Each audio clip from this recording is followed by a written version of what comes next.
Hello Internet, this is the third time of me making this video because I keep waffling and going off topic. I need to start making scripts for these videos or just something. Anyway, right, I'm going to talk about the HM6010, which is this white box here with these little lights coming out of it, and another HM6010 here. If you're looking for it in your local model shop, it'll look something like that in terms of the box. Basically wires go in and out of here to control point motors and such like. So I've just recently had to rewire this because unfortunately I was asking too much of one of them. That's kind of on me. Anyway, let's give you a quick walk around. So electricity comes in from here. Electricity comes in via the Hornby Select DCC controller. So therefore this is a low voltage AC coming through here until it hits this little dude out here, which is a bridge rectifier it's called. So in plain English, AC in, DC out. Simple as that. And then it goes down to here and it's going to get redistributed via these terminal blocks here, and I've got loads of capacity for future expansion, and they go up to here and they go up down to there as well. Now you may think, why do you need to have that? And unfortunately, basically, if these things get a AC power signal or a DCC power signal, however you prefer to refer it as, they go into kind of this dumb DCC accessory decoder mode, where you can just send in DCC signals to these things and they will just react to them. What's the bloody point in that? At least I think that's what they're supposed to do. I don't have that functionality. I don't know how that would work. I'm sure it's possible, but I don't know how that would work. So basically every time these things got a AC power, they just refused to talk on the Bluetooth, which was just very silly. Now I've just had a software update on these and I've been told it is going to get fixed, but I don't know when, and I'm not going to on-wire that now to test it. So this is the solution I've come up with. It'll be useful in the future as well, because then I've got positive and negative here and I can run lights off it and stuff like that. I'm sure you can run that off AC as well. I understand DC better, so it just makes me feel a bit more comfortable. This whole thing is on DC anyway, so in a sense that's kind of a useful thing, but it's just kind of annoying.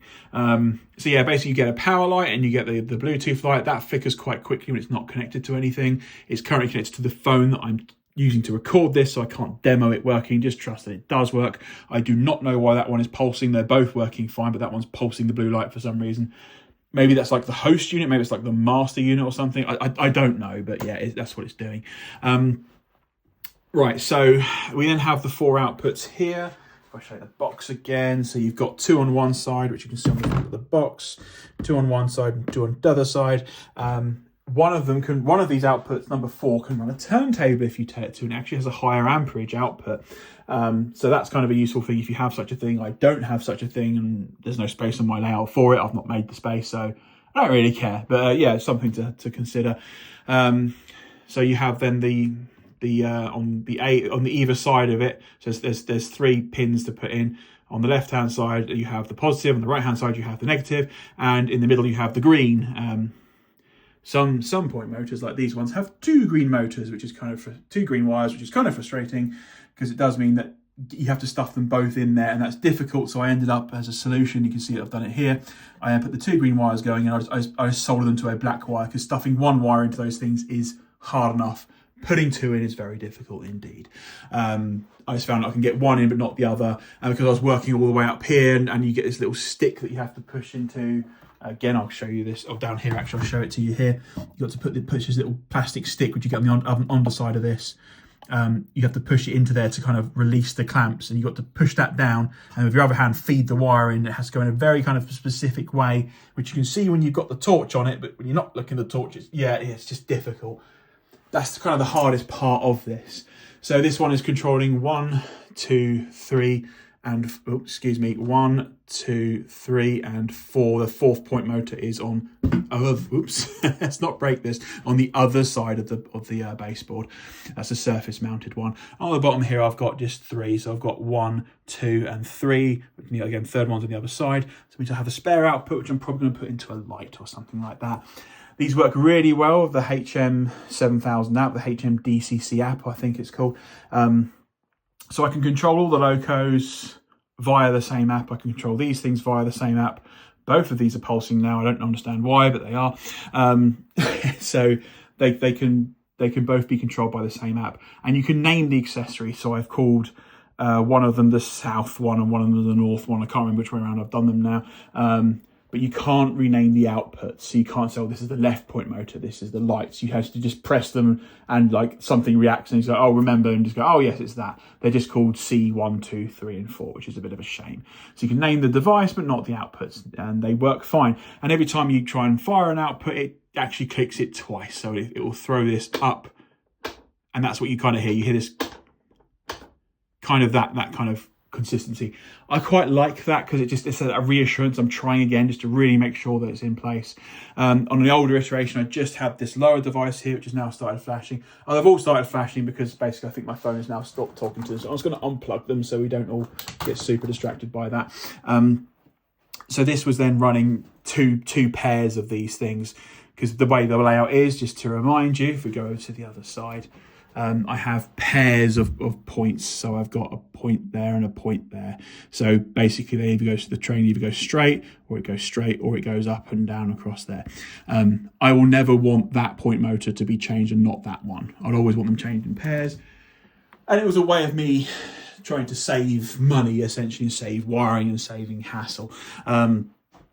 So that was a good idea in theory, but in practice, unfortunately, you're just asking too much. You can only get about 150, I think, milliamps of power. It's not very much at all. It's very, very little. And unfortunately, it's just frustrating that I had to buy a second one, because it was actually useful to me to have them in the pairs like I had them. Output number 4 on this can support a turntable and can, I think, go up to about 0.5 amp. So in theory, I could have potentially put the 2 point motors on point number 4.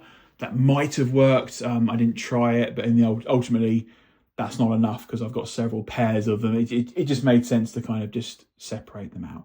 Someone did say you can probably put a CDU on the end of it, which is basically like a little capacitor, which in this layout would live about here. I say little capacitor, it's a circuit board which will have some capacitors on it. It kind of just helps the voltage not drop too much when these things are operating.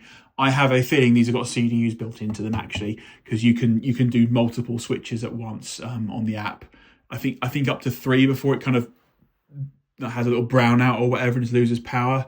So you can do like 2. You can do 2 at once, no problem, but 3 is probably about the limit on it. So I think it has one built in already. It's the output from these things. They're only 0.5 amp, and I couldn't find anything which would give you kind of a boosted output on that. So yeah, that was it. So this is my very non-scripted, really terrible review, as usual, of everything I do on this channel of the HM6010. It is something I recommend. It's not perfect, of course it isn't. It's a thing made by human beings, but it's pretty good. And if you want something which integrates well with your HM7000 decoders, this is just the ticket, because it integrates right into the app and you get a nice little string of point motors or whatever you've set up along the top edge of the app. Very, very good, very, very sort of quite easy to work out, actually. It's just the wiring's a little bit tricky, but it would be anyway on anything else that you had. The wiring would be a bit of a thing to work out in any case. Just remember to get yourself a bridge rectifier, or if just feed it DC in some way. I know some output, some controllers have like a permanent DC output. So if you give it that instead, then that will sort it out. But yeah, otherwise using this little thing here is a good idea, because I just don't want to do that. I think that's it. That's genuinely, it's taken me longer than it should have done. A good couple of hours to kind of take everything out. I took my time, right? I'm okay at the wiring side of this hobby, actually. This is something I just understand. I've just picked it up and understood it. I have not found it that difficult compared to other things in this hobby. And it's something, you know, I took a couple of hours because I just had some stuff on in the background. I was just watching I was watching that model railway guy, actually. He did a shunting layout in TT and he was just messing around with that, had it on the background kind of thing. Yeah, so it took me longer than it should have done. And just getting these green wires sorted out was the tricky thing, because these point motors just have 2 green wires coming out of them for some reason. The surface mounted ones don't. So just kind of try and merge those green wires. I was getting them in there is difficult unless you merge the wires like I've had to do up there. Because trying stuff in those little receptacles is a difficult thing to do indeed. That's about it. That is about it. So yeah, with just this little bit of wiring, I've now got a Bluetooth enabled set of point motors. And I've got one output free. So I think I'm going to order some lights. Excellent. These things aren't expensive either. things in this hobby can be, but this wasn't too bad. I picked this one up for £31, which was reduced from $38.49. So maybe they're trying to shift them. I found quite a few shops had out of stock action on these, so just be careful of that. You can shop around and get quite a variable set of pricing. So yeah, just be aware of don't pay 50 quid or anything for these. I don't think they're worth that much unless you're desperate and no one's got them in stock. But yeah, I think they're nice little units. They haven't let me down yet. I thoroughly enjoy using them. Right, so thank you for watching this terrible review, unscripted, waffling, unedited, normal rubbish on my channel. I'm quite unhappy with something that Hornby's just done. Actually, I might make another video about that either tonight or tomorrow. Probably tomorrow because I'm getting a bit tired now. It's getting a bit late. Yeah, I'm quite unhappy about something else that Hornby has said, so I might make another video about that. But for now, I just want to stay on topic. HM6010, it's a buy. I like them. I think they're really good. And if you're starting a new layout or starting from scratch and you want it all on your phone, this is perfect. It fits right into the Hornby ecosystem completely, and it's a good example of that kind of vertical integration where you see brands like Apple do that kind of vertical integration quite well. I've moaned that Hornby don't do it that well in terms of leaving space for stay alives and such like on their locos. But here I think they've nailed it, because this is actually a slightly older product which had an older app, which now integrates into the new app. And I think that was a really good step from them. That was a really good thoughtful process to make sure that vertical integration was there. So they did a bit of an Apple on that one. It just works, and it works really, really well. So credit where it's due. I'm impressed. All right, thank you for watching, everyone. I'll see you in the next one.